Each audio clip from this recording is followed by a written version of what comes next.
বছরের পর বছর নয়, দীর্ঘ 2 যুগ ধরে জনবল সংকটে পঙ্গু হয়ে আছে 3 লাখ মানুষের একমাত্র ভরসা সুনামগঞ্জের তাহিরপুর উপজেলা স্বাস্থ্য কমপ্লেক্স। হাসপাতাল আছে, ভবন আছে, কিন্তু চিকিৎসা দেওয়ার ডাক্তার আর টেকনিশিয়ান নেই। আমি অনেক দূর থেকে আইছি চিকিৎসার কারণে, আইছি মহিলা ডাক্তারের দ্বারা। মহিলা ডাক্তার কেন নাই দেয়া, পুরুষ ডাক্তারও ভালো একটা ডাক্তার নাই দেয়া। মানে আমরা এই চিকিৎসা পাইতেছি না দেখিয়া অনেক দূর থেকে আইয়া ঘুরে যেতেছি। যাতায়াত অবস্থা একদম খুব বাজে আর কি, নৌকায় আসা লাগে, রাস্তাঘাট নাই, এদিকে আমরা খুব ভোগান্তিতে আছি। আর চিকিৎসা বলতে এখানে সেরকম চিকিৎসা আমরা পাই না, তাও আসা লাগে আর কি ভুক্তভোগী হিসেবে। বর্ষায় উত্তাল টাঙ্গুয়ার হাওর পাড়ি দিয়ে আর শুকনো মৌসুমে মাইলের পর মাইল ভাঙাচোরা রাস্তা পায়ে হেঁটে রোগীরা আসেন এই হাসপাতালে। বসুন্ধরা টিস্যু, অশুদ্ধতার বিরুদ্ধে এক বিন্দুও ছাড় নয়। কিন্তু উপজেলার 7টি ইউনিয়ন থেকে আসা এসব ভুক্তভোগী মানুষ চিকিৎসা না পেয়ে প্রতিনিয়ত ক্ষোভ আর হতাশা নিয়ে বাড়ি ফিরছেন। কোনো অপারেশন হয় না, এমনকি সাধারণ ডেলিভারির জন্য গরিব দিনমজুরদের ধার দেনা করে ছুটতে হচ্ছে জেলা বা বিভাগীয় শহরে।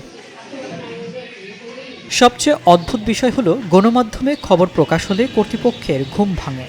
তড়িঘড়ি করে 2-1 ডাক্তার দেওয়া হলেও 6 মাস যেতে না যেতেই শুরু হয় বদলি বাণিজ্য।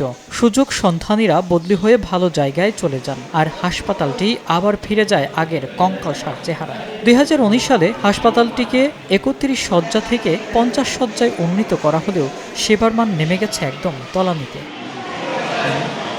কাগজে কলমে হাসপাতাল বড় হলেও ভেতরের চিত্রটা ভয়াবহ।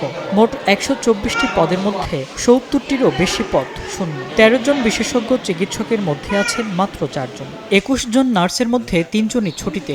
রেডিওলজিস্ট ও ল্যাব টেকনিশিয়ানের পদ পুরোপুরি খালি। আর ফার্মাসিস্টের কোনো পদ তো গত 2 যুগেরও বেশি সময় ধরে পূরণই করা হয়নি। ডাক্তার ভাই না বলা চিকিৎসা করতে না, দূরে যাইতেছি। আমরা একটা আবেদন, আমরা তো হাসপাতাল তাহিরপুরের মধ্যে কোনো ভালো ডাক্তার নাই, গরিব কাঙ্গাল আইয়া কিছু করতে পারে না, কি টাকা গাড়ি ভাড়া সুনামগঞ্জে সিলেট যাবো। আপনি তো সরকার থেকে একটু ভালো ডাক্তার দিয়ে দিত, আমরা একটু জান বাঁচে। এই চরম সংকটের মধ্যেও প্রতিদিন 5 থেকে 600 অসহায় রোগী এখানে ভিড় করছেন।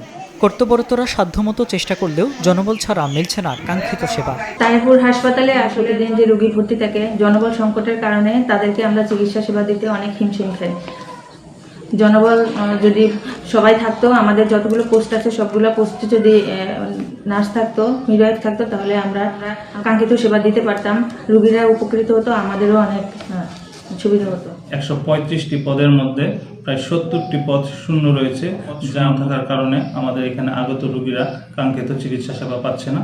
তারপরও আমাদের যে লোকবল আছে সেই লোকবল দিয়ে আমরা চেষ্টা করছি স্বাভাবিক চিকিৎসা কার্যক্রম চালিয়ে রাখার জন্য। 3 লাখ মানুষের এই কান্নায় কি আদৌ টনক নড়বে প্রশাসনের? দ্রুত এই সংকট সমাধানের দাবি এখন পুরো তাহিরপুরবাসীর।